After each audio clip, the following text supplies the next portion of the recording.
Whenever we talk about omni-channel, like I said, just think Amazon. Think about how Amazon gets all of those products to you so quickly. And whenever I explain omni-channel, because even to professionals in the industry for years, they couldn't figure out omni-channel. They didn't know what this whole term omni-channel meant.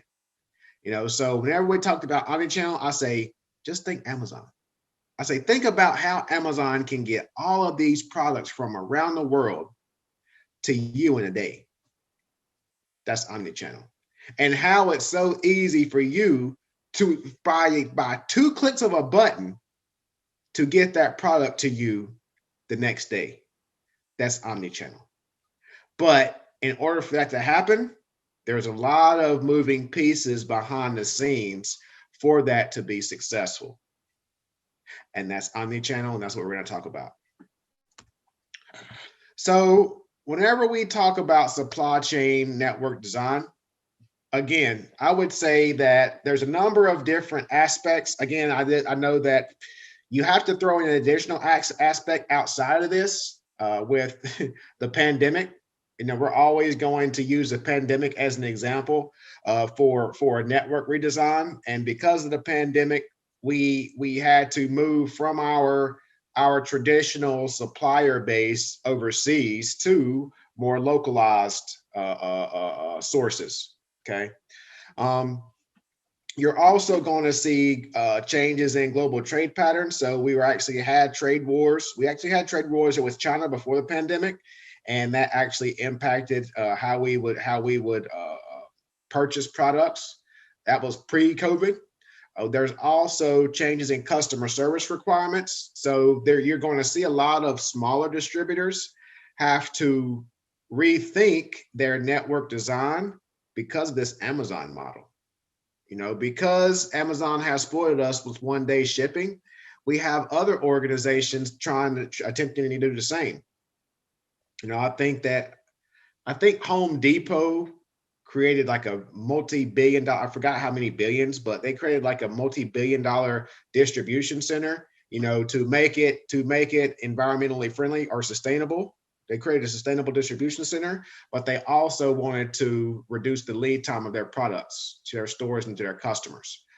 You also we see in the emergence of Chewy, the pet food distributor, try to adopt this Amazon model. Chewy is a large employer within the Pennsylvania industry, Pennsylvania area. So we've seen organizations and distributors look at the omni-channel approaches of Amazon and try to mimic it. We've seen the change in supplier and customer market locations. So given that we have we've transitioned home, within the industry, we've seen that those locations have shifted. We've seen those demands have shifted. We don't need as much paper as we used in the past. We have more of personal items that we have than we purchased in previously. Right. So some of those market shifts look to adjust a organization supply chain network redesign.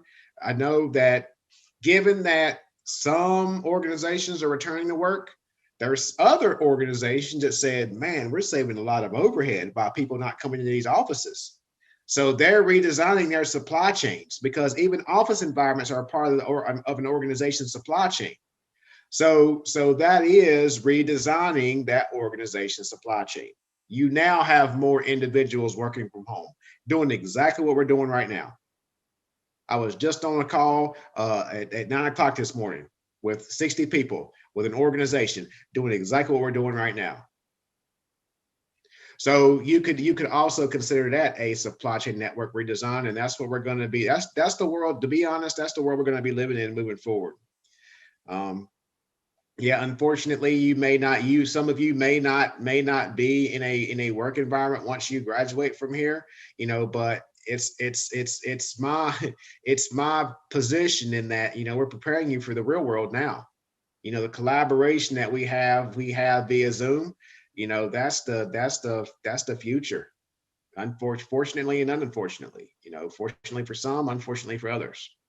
Now you're going to see additional offerings that come out, because some people don't work well with isolation.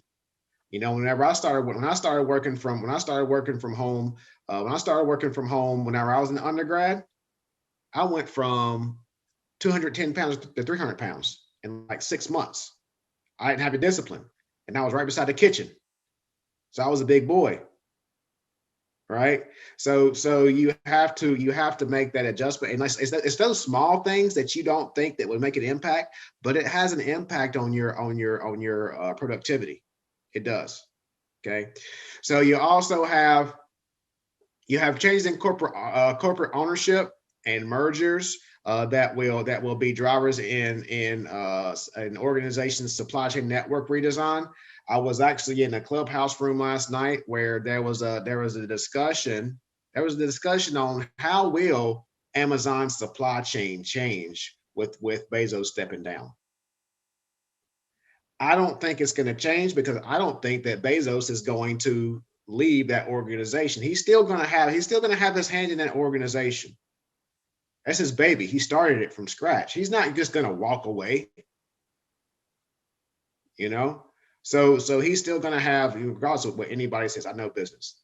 Regardless of what anybody says, he is not going to walk away from that organization. It's just my opinion that the new CEO is just going to be the figurehead of that organization. I still feel that Bezos has relinquished his powers, his decision makings over the past few years anyway.